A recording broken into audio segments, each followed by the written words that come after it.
When I first started undergrad at UNC Chapel Hill, I knew I wanted to do medicine, but I had no idea what type of medicine. So I decided that I wanted to do pediatric oncology and work with the kids and with their cancer care. It was tough, especially at that time. I wasn't that crazy parent. I'm that crazy parent now. I have my own kids, so it's different. But when you're 21, you don't really understand that intense fear and that intense concern for this other human being. So I was like, I don't know if I can do this pediatric thing. So then I went to adult oncology and realized that's where my passion was. That was my love. If I can give you one more football game that you got to see your kid go to, if I can give you one more event, that's a gift. She is my best, closest friend in the entire world. Not only my best friend, but she's a mentor in ways to me as well. I mean, we're the same age, we've graduated, everything's been the same. Our kids are the same age. We've kind of gone through so many phases of our life together. And I honestly can say where I am now with my life and everything, I would not be there without her next to me.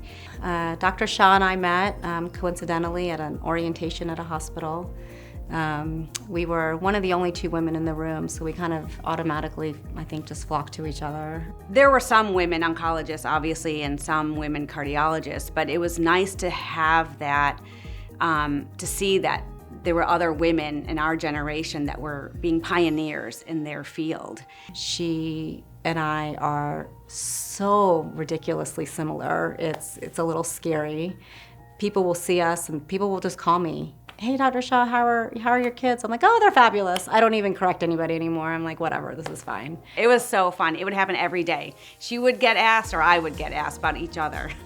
My kids and I have been through some tough times in our life.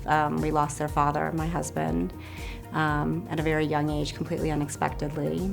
And that brought us to a place of togetherness. Not that we weren't close before, but we are a pretty amazing unit now. I guess I'm a newlywed, got married in February to a wonderful man. Longtime friendship that turned into something really amazing. Seeing my kids be normal kids, that makes my heart so incredibly full.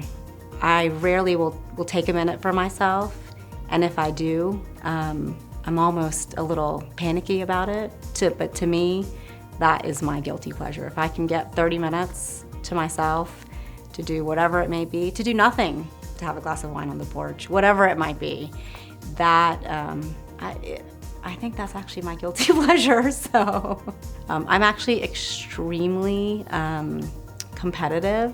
If you put me in front of a board game or a card game or a race, I'm not playing nice. I'm out there to win, so it's actually a point of contention in my house. They're like, why? Why are you doing this? Why are you fighting with us? I'm like, because I want to win. That's why I'm fighting with you. You know those crazy people that you see, like speed walking? That's kind of me. I work out a lot, and when we go for a walk together, I mean, I gotta get like mentally set, because this girl's not walking. She's like going, and I'm like, can you slow down for a second? I can't run, and so I'm like, well, I gotta like burn some calories somehow, so I just walk really fast, so. Well, we all got here by somebody giving back, so we should all be doing the same. If we were all just here for ourselves and not to give back to our community and help it grow, that's stagnant water. That's not anything anybody wants to be in. So I think giving back is a way of life. It's what we all are. It's our purpose.